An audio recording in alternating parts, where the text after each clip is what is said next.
De politie onderzoekt de oorzaak van een autobrand in Ruiver.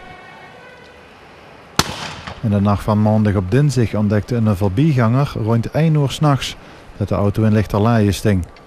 Deze sting geparkeerd op de spoorkamp, vlakbij het grasveldje neven de Heerstraat. De brandweer en overigens ook de cameraman die in de buurt woont waren snel ter plaatse.